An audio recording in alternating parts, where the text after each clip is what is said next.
Para gravar, desejar a todos um ótimo domingo, que seu dia seja excelente.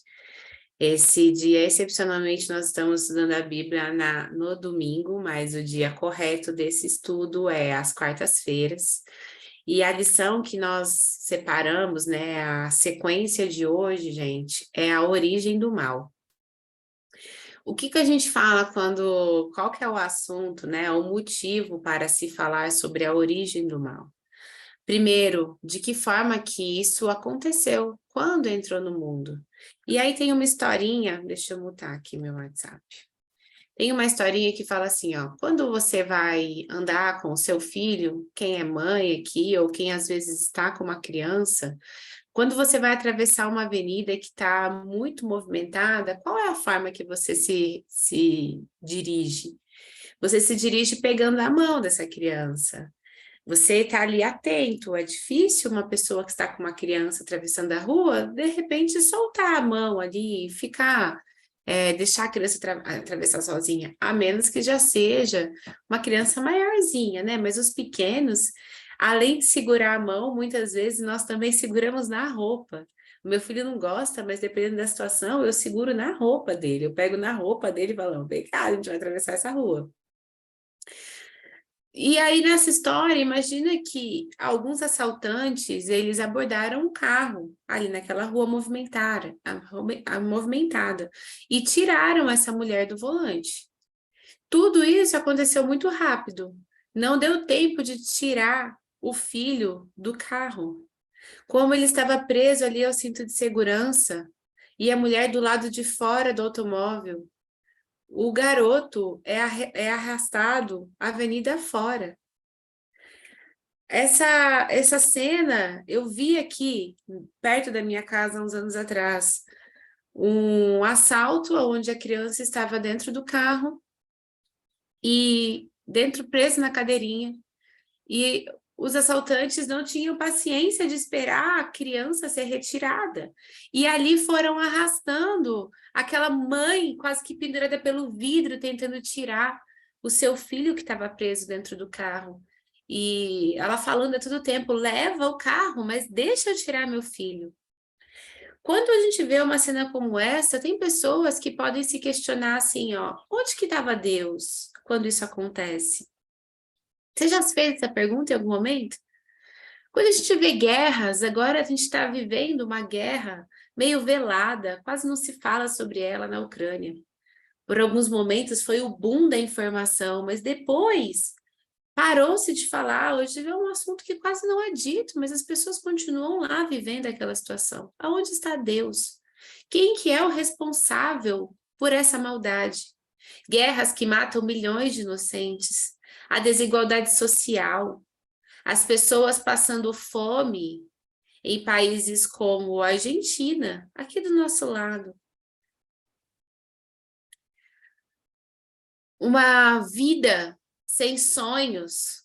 Quantos países, quantas pessoas estão aí ao longo do mundo que não têm a possibilidade que a gente tem hoje aqui no Brasil? Agora há pouco eu estava falando com meu esposo, eu falei assim, na hora que eu terminar, vamos sair, vamos ao parque, depois vamos almoçar fora, vamos fazer um momento bacana para nossa família? Quantas pessoas hoje já não têm essa oportunidade? Uma vida sem sonhos. Vidas que são arrastadas como se fosse um tsunami. A pessoa percebe que a água está secando, está formando aquela parede, aquele paredão de água, e está prestes a estourar aquela água em cima dela. E ela fica ali paralisada. Uma notícia de uma doença. Às vezes toma conhecimento que tem alguém da família que está doente, mas aí não é só uma doença. É uma doença que já está com data para levar aquela vida, é uma doença terminal. Pais que se separam, casais que se separam, filhos que ficam traumatizados por conta dessa separação abrupta. Coisas que acontecem aí na nossa vida o tempo todo. Você pode até me dizer aí, você, comenta aqui no chat, você que está no Zoom ou quem está aqui no Instagram. Qual é a situação que você viveu que você pode ter em algum momento já se perguntado, aonde está Deus? Será que ele não está me vendo? Quem é o responsável por isso? Eu vou ler aqui para nós hoje algumas passagens na Bíblia que são respostas para essas e outras questões. De onde que surgiu o mal? De quem é a responsabilidade? Que prova de obediência que Deus já pediu para outros homens e mulheres no passado?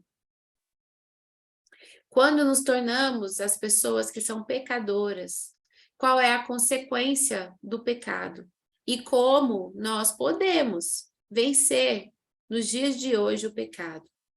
Então, o primeiro tópico dessa semana foi dividido em 7, tá? Então, são 7 perguntas que nós vamos responder aqui, baseada na Bíblia. Se você já está aí com a sua Bíblia, ótimo. Se você não está, pega um papel, uma caneta para você anotar as passagens que vão ser ditas aqui. E depois, eu sempre recomendo, leia na sua Bíblia, para que você tenha um entendimento do que você tem aí nas suas mãos, o que está aí com você. Então, a primeira pergunta: quem foi? Quem foi o primeiro ser que pecou? Essa resposta nós vamos procurar em Ezequiel 28. Ezequiel 28, a resposta para quem foi o primeiro que pecou. No versículo de 14 a 17, eu uso sempre, para quem está chegando hoje pela primeira vez, eu uso bastante a versão da Bíblia, que é a Nova Versão Internacional. Eu gosto, acho ela fácil de ler. Algumas vezes, quando é mais um estudo mais profundo, é algo que eu quero ter assim uma base maior, eu uso a King James. Mas para leituras, no momento de estudo bíblico presencial ou online aqui, como a gente está fazendo, eu utilizo a Nova Versão Internacional porque ela traz uma facilidade de entendimento. Então, Ezequiel 28, de 14 a 17, fala assim, ó: você foi ungido como um querubim guardião, pois para isso eu o determinei. Você estava no Monte Santo de Deus e caminhava entre as pedras fulgurantes. Você era inculpável em seus caminhos desde o dia em que foi criado, até que se achou maldade em você. Por meio do seu amplo comércio, você encheu-se de violência e pecou. Por isso eu o lancei em desgraça para longe do monte de Deus, e eu o expulsei, ó querubim guardião, do meio das pedras fulgurantes. Seu coração tornou-se orgulhoso por causa da sua beleza, e você corrompeu a sua sabedoria por causa do seu esplendor. Por isso eu o atirei à terra, fiz de você um espetáculo para os reis. Em Ezequiel 28 está falando sobre quando Deus tirou o acesso de Satanás, quando Lúcifer, por mais que essa palavra ela não esteja específica na Bíblia, qual foi o primeiro ser que pecou? E aqui uma coisa que me chama muita atenção e que várias vezes quando eu li, eu fiquei me perguntando quando foi isso, no versículo 16. Fala assim, eu vou ler de novo só o 16. Por meio do seu amplo comércio, você encheu-se de violência e pecou. Por meio do seu amplo comércio, você encheu-se de violência e pecou. Por isso eu o lancei em desgraça para longe do monte de Deus, e eu o expulsei, ó querubim guardião, do meio das pedras fulgurantes. O grande conflito, gente, entre o bem e o mal surgiu no coração de Lúcifer. Ele era um anjo perfeito, e ele almejou uma coisa que não pode ser desejada. Ele almejou ser igual ao Altíssimo.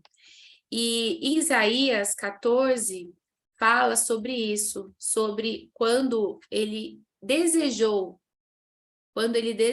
ser igual a Deus. Isaías 14, de 12 a 14, fala o seguinte: como você caiu dos céus, ó estrela da manhã, filho da alvorada. Como foi atirada à terra, você que derrubava as nações. Você que dizia no seu coração: subirei aos céus, erguerei o meu trono acima das estrelas de Deus. Eu me assentarei no monte da Assembleia, no ponto mais elevado do Monte Santo. Subirei mais alto que as nuvens. Eu serei como o Altíssimo. Então, o primeiro ser que pecou foi Lúcifer, ao imaginar, ao desejar ser igual ao Altíssimo. Mas, e aonde surgiu o mal? Ele foi o primeiro que pecou, mas de onde que veio? Essa resposta nós vamos buscar em Apocalipse, que é o último livro da Bíblia. Apocalipse 12. Eu vou pegar aqui na Nova Versão Internacional também. Em Apocalipse 12...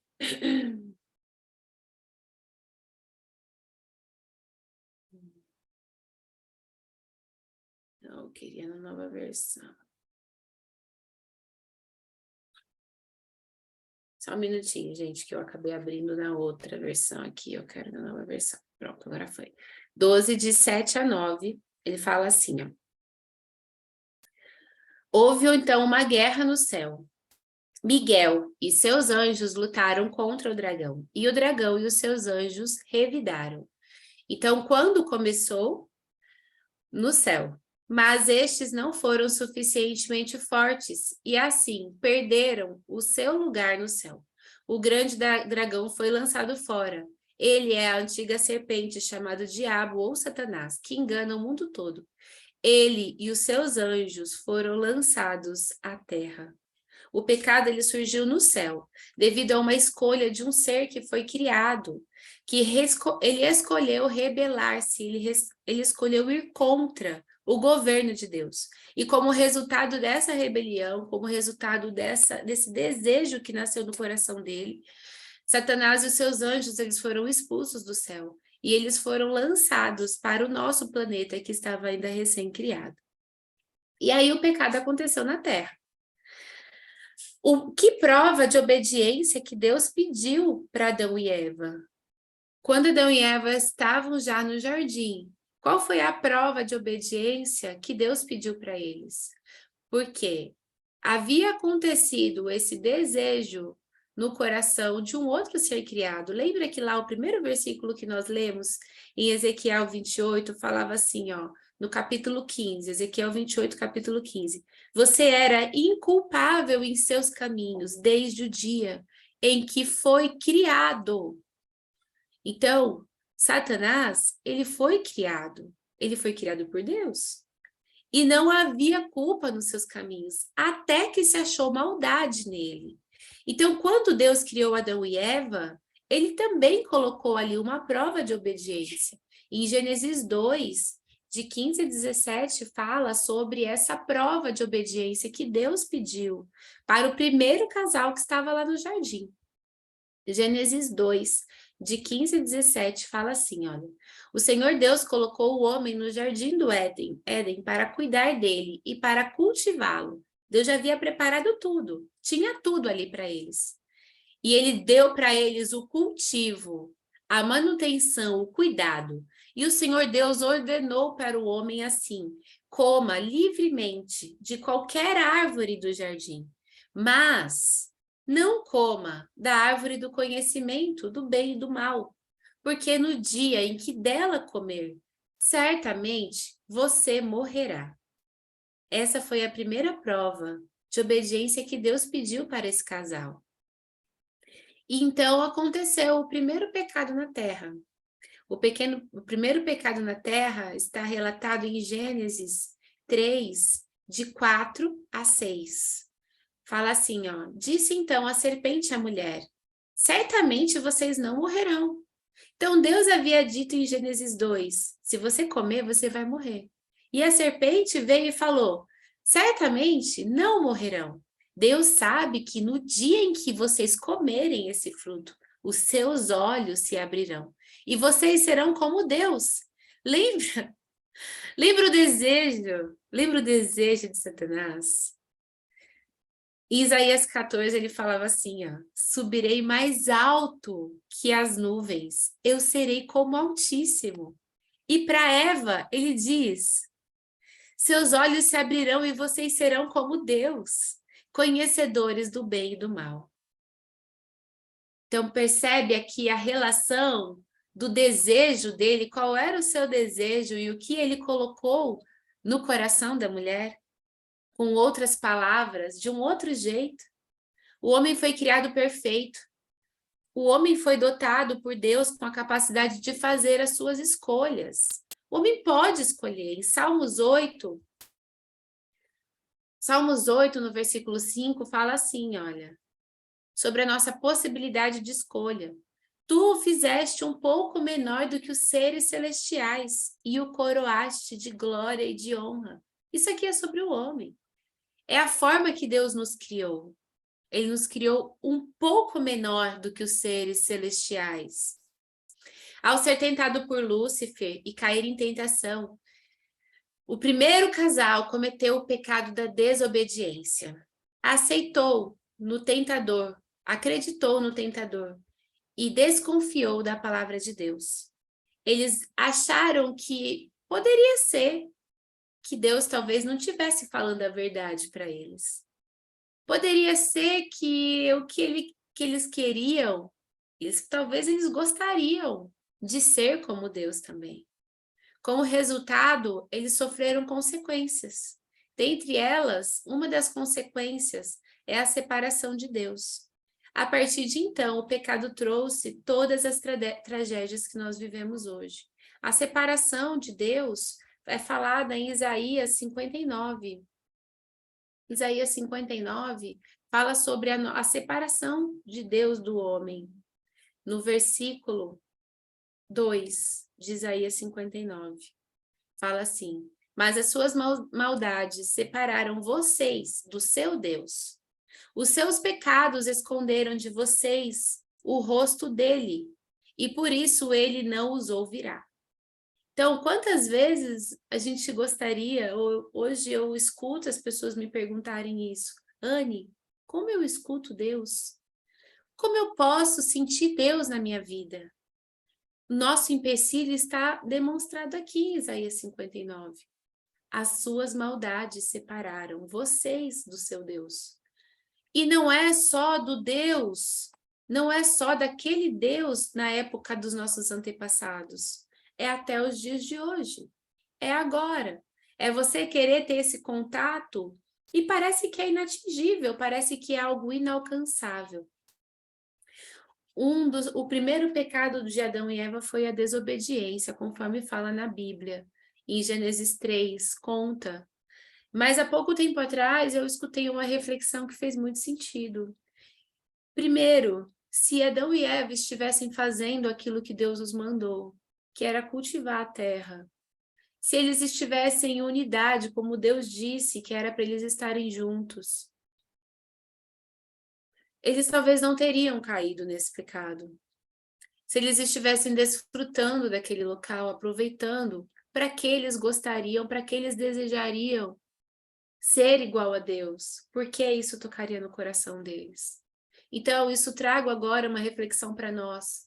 Se hoje nós estamos cumprindo o nosso trabalho, fazendo o nosso papel, seguindo o nosso propósito, se nós estamos aliançados com os nossos parceiros, nossos cônjuges, esposo, esposa, abraçados à nossa família, será que nós não também estaríamos nos protegendo dessa forma de cair em pecados que poderiam ser evitados, de tomar decisões, de decidir coisas que seriam ruins?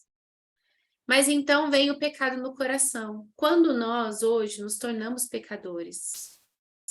Claro que nós já nascemos nesse mundo, mas e a nossa decisão diária?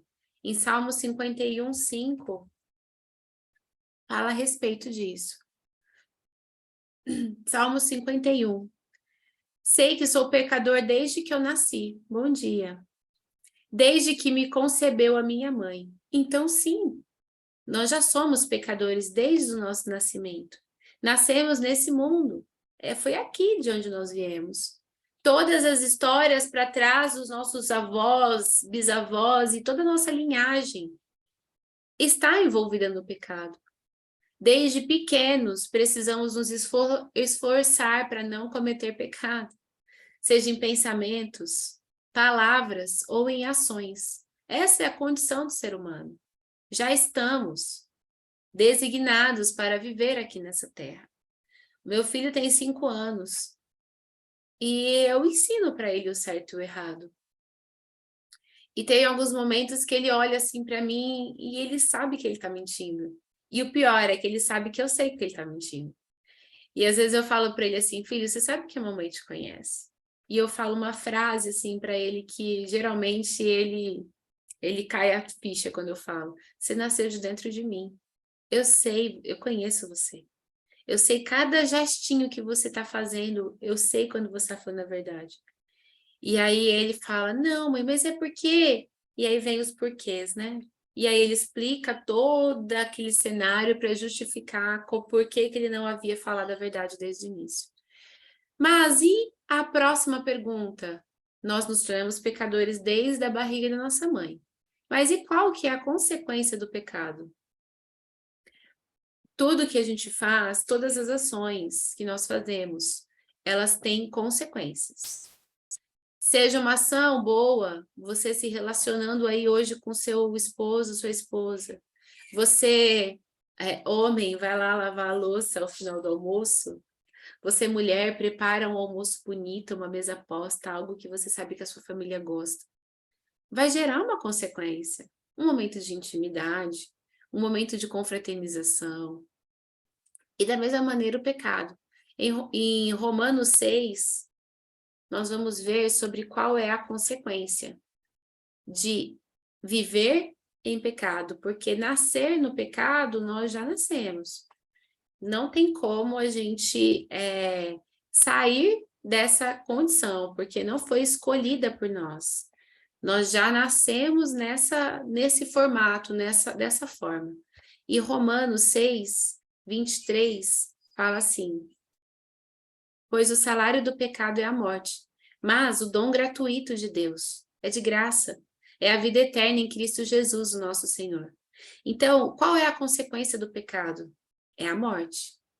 Lembra que lá no início, em Gênesis, quando Deus disse para que eles não comessem da árvore, ele disse, vocês vão morrer? Em Apocalipse, quando fala que Satanás desejou ser igual a Deus, e depois em Gênesis novamente a serpente fala à mulher, certamente vocês não vão morrer. Então, aqui em Romanos 6:23 fala que a consequência do pecado é a morte. Assim como Deus já havia dito lá no início, não comam da árvore, aproveitem de tudo, mas não comam da árvore.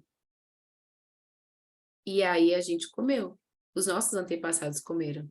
Então, há um salário, há uma consequência, mas também existe um dom gratuito, existe uma graça aqui, que é a vida eterna em Cristo Jesus, o nosso Senhor.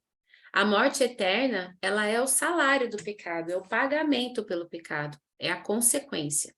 Isso, gente, mostra toda a gravidade de nós nos separarmos de Deus. Ele é a fonte da vida. O pecado é algo sério e ele é ofensivo a Deus. Por isso, deve ser imediatamente abandonado. Se você viveu, se você passou, se você está numa condição que não é o correto, e o seu coração tem uma bússola dentro de você, que te aponta para o certo e errado. O seu coração te mostra, ele te incomoda, se você permite. Fala assim, eu não quero permanecer em pecado. Você deve sair imediatamente. Como nós podemos vencer o pecado? Será que dá para vencer o pecado? Romanos 8:37 vai responder isso para a gente. Será que dá para vencer o pecado? Em Romanos 8:37 fala assim: mas em todas essas coisas somos mais que vencedores, por meio daquele que nos amou. Então, qual é a forma que nós temos de vencer o pecado? O segredo da vitória contra o pecado está na presença de Jesus no seu coração. Quando em tentação, clame por sua ajuda. Em 1 Coríntios 10:13, fala sobre isso, eu vou ler. E pelo poder do seu Espírito, a vitória será certa. Porque quando a gente decide estar na presença de Deus, quando a gente decide que Ele vai ser nossa direção, vai entregar a bússola da nossa vida para Ele, pode ser que as situações ruins vão acontecer e elas vão. É natural que as situações ruins aconteçam. Mas estando aliançado, estando ligado ao Senhor, ao Espírito Santo, você pode reverter essa situação. Em 1 Coríntios 10, fala sobre como nós podemos fazer isso. 1 Coríntios 10, no versículo 13, diz assim: não sobreveio a vocês tentação nenhuma que não fosse comum aos homens. Deus é fiel. Ele não permitirá que vocês sejam tentados, além do que vocês possam suportar. Mas quando vocês forem tentados, olha só, quando vocês forem tentados, quer dizer que nós seremos. Ele lhes providenciará um escape, tem como sair, para que vocês possam suportar. Então, novamente, como podemos vencer o pecado? Estando ligados a Deus, porque Ele é fiel. Jesus resolveu o pecado, Ele resolveu o problema do pecado no céu, quando Ele expulsou os anjos rebeldes que estavam lá. E lá no Jardim do Éden também, Ele apresentou a solução para o pecado, através da promessa de vinda de Jesus. Mas agora o cenário é outro. Não é o céu que nós estamos, e nós também não estamos mais no Jardim do Éden. Tudo acontece no meu e no seu coração. Você consegue enxergar em que batalha que você está inserido? Você consegue perceber que existe a necessidade de que você tenha um Salvador? Jesus, ele quer vencer por cada um de nós. Na verdade, ele já venceu lá na cruz, mas depende da nossa escolha. Se a origem do mal ela existiu através do desejo de ser igual a Deus, a origem do mal existiu através do desejo de ser imortal, de que o que Deus fala não é verdade. Deus falou, não coma, e veio uma serpente e falou para Eva, não é nada disso. Não é nada disso. O que está sendo dito para você é bobagem. E ela acreditou. A escolha hoje está nas nossas mãos. É você quem vai decidir entre o bem e o mal. E eu vou falar para você, quer uma dica? Você quer uma dica? Você aceita uma orientação? Não precisa. Você não precisa estar aliançado a nenhuma religião para você tomar essa decisão. Porque não é sobre religião, é sobre aceitar Jesus. É aceitar que ele veio aqui nessa terra. Aceitar que ele morreu uma morte bem dolorosa, uma morte de cruz. E que ele fez isso por amor. Imagina que não haveria necessidade, ele não precisaria sair lá do céu. E quando eu conto isso aqui para meu filho, para minhas filhas em casa, eu sempre uso uma expressão assim, eu vou compartilhar com vocês. É como se eu hoje tenho os meus pais que moram lá no sítio. Eles moram num lugar que eles escolheram, mas é muito diferente da nossa realidade aqui em São Paulo. É um lugar onde tem vários mosquitos, é um lugar onde tem bichos selvagens, é um lugar onde não tem água encanada, eles usam a água do rio, tem o esgoto ligado a uma fossa lá que tem que limpar, é uma outra realidade. Eles escolheram ir para lá. Só que algumas vezes os meus pais me pedem assim, falam, filha, a gente precisa receber uma encomenda em São Paulo, vou mandar para sua casa. E depois você traz aqui para gente. Ou então, ai, minha mãe está querendo que eu compre uma roupa numa loja, um sapato, um chinelo, e aí ela me manda a foto e eu vou na loja, eu compro para ela e eu levo. E aí eu falei assim para eles aqui esses dias, eu não preciso ir se eu não quiser. Eu não sou obrigada. Não sou eu quem escolheu morar lá. Eles que escolheram. Da mesma forma, Jesus poderia olhar dessa maneira. Poderia olhar e falar assim, vocês que decidiram pecar. Eu não tenho nada a ver com isso. Vocês tomaram a decisão de desobedecer o Pai. E vocês escolheram comer a árvore, o fruto da árvore. Não fui eu. Então, eu não vou sair daqui do meu conforto para ir até aí onde vocês estão. Ainda, além de eu ter que levar algo, eu tenho que entregar a minha vida em troca disso. Não havia a exigência, não havia obrigatoriedade, mas ele quis. Foi um desejo no coração. Por quê? Por amor. Deus, ele é amor, ele colocou esse amor em todas as criaturas. Se você às vezes sente que você não tem amor pelo seu próximo, eu quero te alertar. Você tem, Isso está aí no seu coração. Isso vem de Deus, é natural. Se você não está tendo, você está lutando contra a sua natureza. A sua natureza é igual ao Pai. Nós somos feitos para amar uns aos outros. Antes de eu entrar aqui, eu posso contar para vocês abertamente. Domingo é o meu dia de maior descanso. É o dia que eu gosto de ir para a academia à tarde, eu fico com a minha família. Mas eu fiz um compromisso de toda quarta-feira nós estudarmos a Bíblia. E não deu tempo na quarta-feira passada porque era aniversário do meu pai. Eu precisei olhar assim, eu vou para o sítio, lá não tem sinal. Eu vou manter a minha programação e eu vou fazer o estudo que eu me comprometi. Falei assim, não, eu vou fazer as duas coisas, adaptando. Não vou estar no domingo, no momento que eu gosto de ficar ali preguiçando, estaria de pijama até essa hora, até porque são 8h30 ainda, né? Estaria de pijama, decidi fazer o estudo no domingo para que eu pudesse estar com meu pai no aniversário dele. E a gente também não deixe de passar a semana sem esse estudo. Porque isso é amor, é um compromisso. Deus colocou esse amor em mim, mas Ele também colocou em cada um de vocês.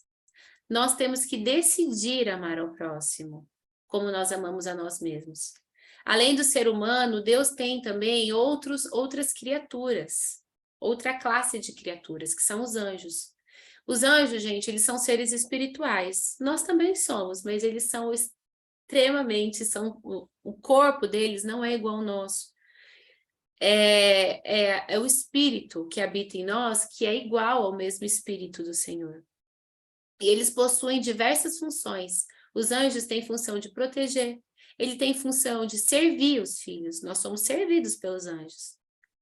Trabalhar pela salvação dos perdidos e livrar de tentações. Tudo isso está escrito lá na Bíblia.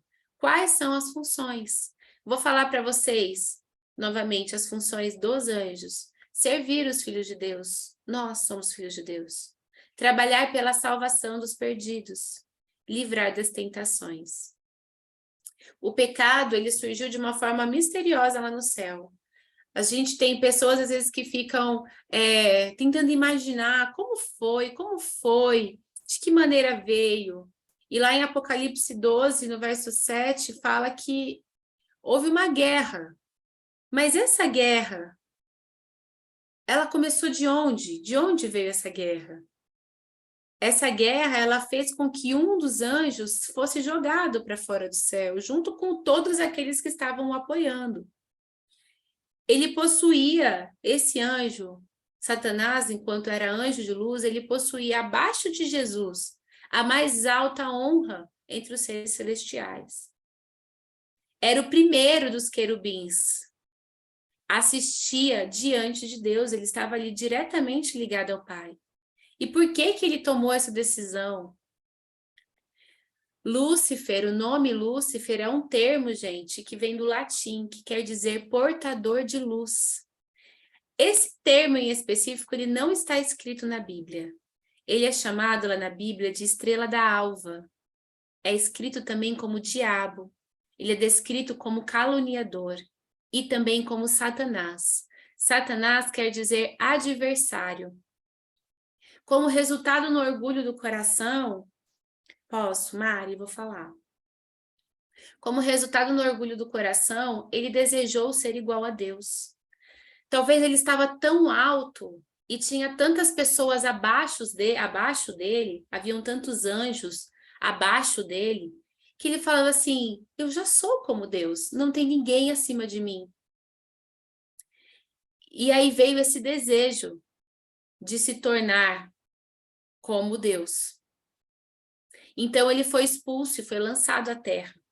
E junto com ele veio a terça parte dos anjos que também eram de Deus e que participaram dessa rebelião. Satanás, gente, ele é o autor do mal. Ele é o pai da mentira.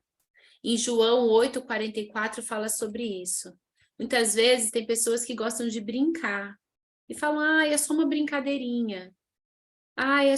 Isso aqui é só uma mentirinha. A gente precisa ter consciência daquilo que a gente faz. Em João 8:44 fala assim, vocês pertencem ao pai de vocês, o diabo, e querem realizar o desejo dele. Ele foi homicida desde o princípio, ele matou desde o princípio, ele matou Adão e Eva. E ele não se apegou à verdade, pois não há verdade nele. Quando ele mente, fala a sua própria língua, pois é mentiroso e pai da mentira. Quando ele mente, ele fala a sua própria língua. Essa é a língua dele. Se você usa a língua dele, você é dele. Não aceite falar brincadeirinhas, como se fosse algo corriqueiro, algo normal. Essa não é a sua língua. Essa não é a sua linguagem. Satanás é o adversário direto de Cristo, que era, na época, chamado Arcanjo Miguel. O termo Miguel quer dizer quem é como Deus. Esse é um dos nomes de Cristo. Esse nome aparece na Bíblia sempre no contexto de conflito entre Cristo e Satanás. Quando Satanás tentou subir ao trono, ele decidiu, ele falou, eu vou sentar. Cristo, Jesus, foi até ele e falou, quem ousa ser como Deus? Esse é um dos nomes de Jesus. E toda vez que há esse conflito dessa posição, esse nome é mencionado na Bíblia. O pecado, ele entrou aqui no nosso mundo através da escolha. Foi uma decisão que Adão e Eva tomaram. Eles duvidaram da palavra de Deus e deram ouvidos ao que Satanás, que era a antiga serpente, estava falando. Embora nós não tenhamos culpa no pecado que Lúcifer cometeu em querer ser como Deus, nós também não temos culpa no pecado que Adão e Eva decidiram comer o fruto da árvore da vida.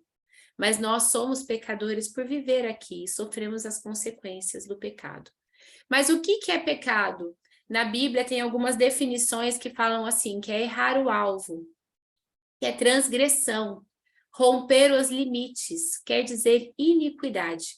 O pecado ele é apresentado como uma natureza pecaminosa, que é o que nós já somos desde a barriga da nossa mãe. Lembra que nós lemos hoje? Que já nasceram... Cadê? Já nasceram desde o ventre da sua mãe, você foi formado. Mas também há atos pecaminosos, então pode ser uma natureza pecaminosa, você nasceu nessa condição. Mas também pode ter uma natureza pecaminosa, ou perdão, um ato pecaminoso, que é a prática do pecado, seja por pensamento, por palavras ou por ações. Cada pecado cometido, ele é registrado nos livros do céu. Mas será que existem pecados de tamanhos diferentes? Será que existe um pecado maior e um menor? Todo e qualquer tipo de pecado é ofensível a Deus e gera morte. Porém, nem todos são iguais aos olhos de Deus. Isso fica bem claro na Bíblia quando a gente analisa os diferentes tipos de sacrifícios que foram apresentados lá no livro de Levítico, quando era necessário fazer o sacrifício de animais de tamanhos e de formas diferentes, de acordo com cada pecado. Jesus também mencionou que no juízo, no dia lá do julgamento, serão castigados com muitos açoites algumas pessoas, e outros serão castigados com poucos açoites. Isso está descrito em Lucas, quando Jesus fala sobre o momento do juízo e como será cobrado de cada pessoa. Se os pecados eles fossem iguais, não deveria todo mundo ter os mesmos castigos? Todos deveriam receber o mesmo castigo? E também João, o apóstolo João fala que há pecados para a morte e outros que não são para a morte. Então existem formas, existem diversas maneiras diferentes de estar em condição pecaminosa. E não há só uma forma também de se salvar, né, aqui, de se deixar o pecado. A tentação em si, ela não é o pecado. Então, o que é o pecado? É quando eu cometo o ato. Mas eu posso estar sendo tentado a fazer algo que é pecado. Jesus foi tentado por diversas vezes. Quando ele estava no deserto, Satanás veio e fez 3 tentativas, né? Fez 3 tentações para ele. Quando cede à tentação e pratica o ato, aí sim que se torna pecado. E eu vou falar aqui para vocês quais são os passos da tentação. Qual que é o caminho para que você esteja aí atento?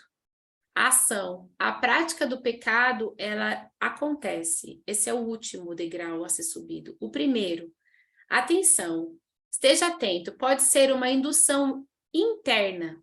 Seus pensamentos podem estar te levando a pensar algo que vai te levar a pecar. Ou pode ser algo externo, através dos seus 5 sentidos, através do que você escuta, através do que você olha, do que você toca, do que você cheira ou do que você sente. Consideração. Então, eu tive o chamado da atenção de alguma forma, e ali eu considerei. Após despertar o meu interesse, a tentação, ela gera uma ponderação. Será? Mas e se? Talvez. E aí o próximo é a decisão.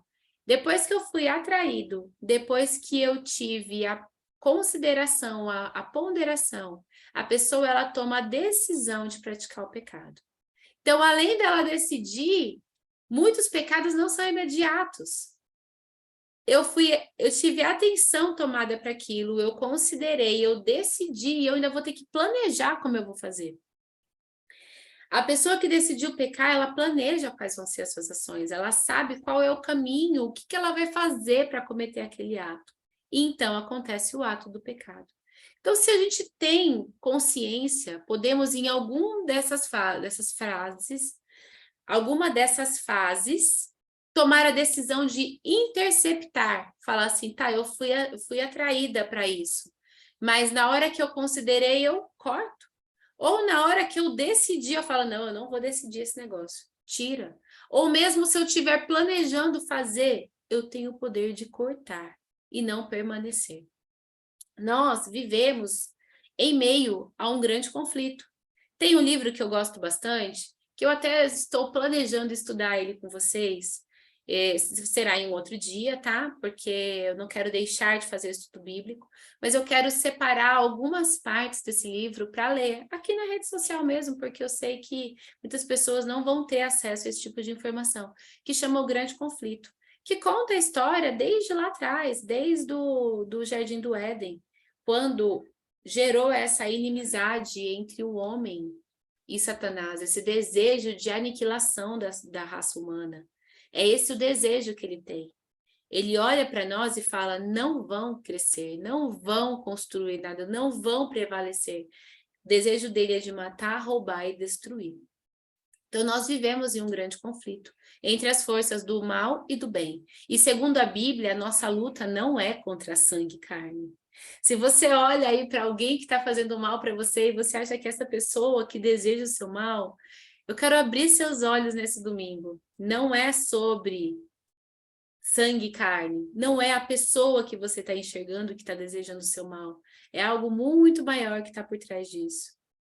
É sim contra principados e potestades, contra os dominadores deste mundo tenebroso, contra as forças espirituais do mal. Isso fica em Efésios, tá, gente? Efésios 6 fala a respeito dessa batalha espiritual. Nós somos tentados o tempo todo por Satanás e por seus anjos. Além disso, nós lutamos contra a nossa tendência. Nós temos uma natureza pecaminosa, porque nós nascemos assim do ventre da nossa mãe. E nós possuímos desejos carnais. Quais são esses desejos carnais, Anne? É o desejo da luxúria, é o desejo da gula. Todos esses 7 pecados capitais que são falados são os nossos desejos carnais. Em Tiago 1 fala assim, ó, cada um é tentado pela sua própria cobiça. Então, se você hoje está sendo tentado por algo específico, ou se é ali que você tem uma dificuldade, se é ali que você sempre cai, é esse ponto que está sendo trabalhado em você é onde você precisa tomar maior atenção. E como eu posso vencer a tentação para nós finalizarmos? Então, nós vimos como que o pecado entrou, nós vimos como que quem foi que trouxe isso para dentro do planeta Terra, nós vimos sobre o pecado no nosso coração, entendemos que temos como vencer o pecado, entendemos que na realidade o pecado ele tem vários estágios, ele não começa como pecado desde sempre, ele tem as etapas até ter o ato consumado. Tentação não é pecado. E agora nós vamos ver como eu posso vencer essa tentação. A tentação para não cair em pecado. Primeiro, aproxime-se de Jesus. Aproxime-se de Jesus. Eu vou ler esse versículo aqui que eu me lembrei, Hebreus 4:16, fala sobre a nossa aproximação com o Senhor. Diz assim: assim sendo, aproximemo-nos do trono da graça com toda a confiança, a fim de receber misericórdia e encontrarmos graça que nos ajude no momento da necessidade. Ao estar próximo do Senhor, você vai encontrar a graça para utilizar no momento da necessidade. Aproxime-se de Jesus é o primeiro passo. Estude a Bíblia. Estude a Bíblia para que você vença a tentação. Salmo 119. Salmo 119, no versículo 11, diz assim: por que a gente tem que estudar a Bíblia? Guardei no coração a tua palavra para não pecar contra ti. Então, se eu tenho a tua palavra no meu coração, eu consigo vencer a tentação. Vestir-se da armadura espiritual. Lembra que nossa luta não é contra sangue e carne. A nossa luta é contra as forças espirituais do mal. Então, para eu lutar com as forças espirituais do mal, eu preciso vestir a armadura espiritual. Fica em Efésios 6. Efésios 6 fala a respeito das nossas armaduras espirituais. Eu não vou ler tudo porque é bem comprido, mas vai do 10 até o final do capítulo de Efésios 6. Fala assim, ó: fortaleçam-se no Senhor e no seu forte poder. Vistam toda a armadura de Deus para poderem ficar firmes contra as ciladas do diabo. Pois a nossa luta não é contra pessoas, como eu disse, aquele seu vizinho que te irrita, aquele colega do trabalho que te tira do sério, ou às vezes o seu relacionamento que está passando por um momento difícil. Não é contra pessoas a sua guerra, mas é contra os poderes e autoridades, contra os dominadores do mundo de trevas, contra as forças espirituais do mal nas regiões celestiais. Por isso, vistam a armadura de Deus para que possam resistir no dia mau e permanecer inabaláveis depois de terem feito tudo. Depois vocês leiam Efésios 6. Efésios 6 é uma leitura que a gente deve realmente guardar no nosso coração. Aproximar de Jesus, estudar a Bíblia, vestir a armadura espiritual. Agora, vou falar algo que muita gente foge. Espero que você não fuja mais se você fugir até agora. Orar e jejuar faz parte da forma de vencer a tentação.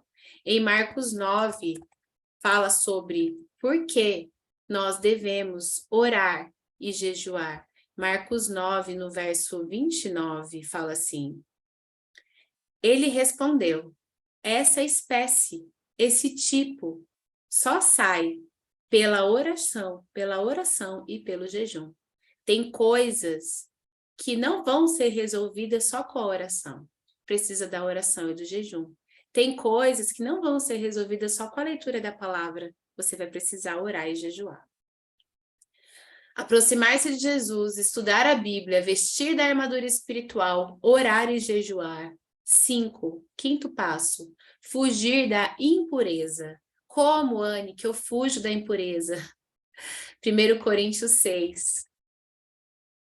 1 Coríntios 6 vai falar aqui pra gente como a gente foge da impureza. 1 Coríntios 6, no verso 18, diz assim: fujam da imoralidade sexual. Todos os outros pecados que alguém comete, fora do corpo os comete.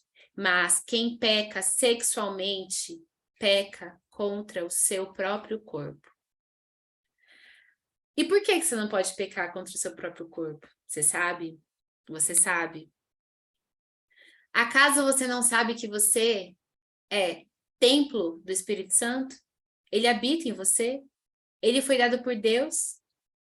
E que vocês não são de si mesmos? Então, entende por que você tem que fugir da imoralidade? Se você está pecando com a imoralidade, você está pecando com o seu corpo. E se você está pecando com o seu corpo, você está pecando contra o Espírito Santo. E nós não queremos isso. Nós queremos que ele deseje estar em nós para conseguir vencer a tentação. Cultive bons pensamentos. Se você foge da impureza e você cultiva bons pensamentos, a sua mente estará mais fortalecida para que você fuja da tentação. E evite as más companhias. Evite as más companhias porque são exemplos, são pessoas que podem ali parecer inofensivo uma brincadeira, algo que eles estão fazendo, mas que aquilo vai entrando dentro do seu coração. E ali o que poderia antes passar, você poderia se sentir impelido, falar assim, eu não vou fazer isso por estar sendo um molde, as pessoas estão te moldando para que você aceite passar por aquela tentação. Como evite as más companhias? Em Salmo 1, fala assim, de 1 a 3. Como é feliz aquele que não segue o conselho dos ímpios. Ele não imita a conduta dos pecadores, nem se assenta na mesa dos zombadores. Ao contrário, a sua satisfação, a sua alegria está na lei do Senhor. E nessa lei medita dia e noite. É na leitura da palavra, é no seu devocional, é assistindo algum vídeo que fala sobre Deus, sobre a Bíblia, sobre o Senhor. É buscando entender quem você é de verdade através do que foi dito há muitos anos atrás. É como a árvore plantada à beira de águas correntes, dá fruto no tempo certo e suas folhas não murcham. Tudo que ele faz prospera. Então, o que é isso aqui? Dar fruto no tempo certo. Muitas pessoas às vezes me procuram e falam assim, Anne, eu não consigo, não estou tendo resultados. Eu gostaria de estar vivendo isso, aquilo, outro, e eu não consigo, não chega, não acontece comigo. E a primeira coisa que eu falo é, tem tempo para tudo debaixo do céu. Há tempo de plantar e de colher. Dá fruto no tempo certo. E as folhas não murcham. Então, se você está andando em boas companhias, permaneça que o fruto vem. Agora, se você está andando em más companhias, com pessoas que não te levam a esse crescimento, o que falta para você tomar a decisão de se afastar? O que falta é para que você deixe de estar na companhia dessas pessoas, encerre esse caminho. O estudo que nós tínhamos essa semana sobre a origem do mal está finalizado, concluído. Quero pedir para que vocês tiverem alguma dúvida, quiserem perguntar algo, eu vou responder a pergunta que a Mari fez agora há pouco, mas se tiver alguma outra, podem colocar aqui no Instagram ou no chat do Zoom que eu vou responder. E a próxima semana, na quarta-feira, às 8, nós vamos estudar sobre a salvação. Qual é a consequência final do pecado? Como que Deus planejou para nos livrar das consequências do pecado? Jesus veio aqui na Terra, mas qual foi a missão dele? E como nós podemos receber a salvação? Eu vou pedir para você, para a gente encerrar, que você enxergue aí, olhe para você e pense, qual é a condição que eu me encontro agora? Qual é o compromisso que eu vou fazer ao final desse estudo?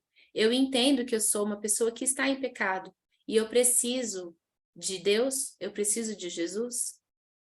Eu entendo que eu vou procurar, com a ajuda de Deus, deixar a prática do pecado.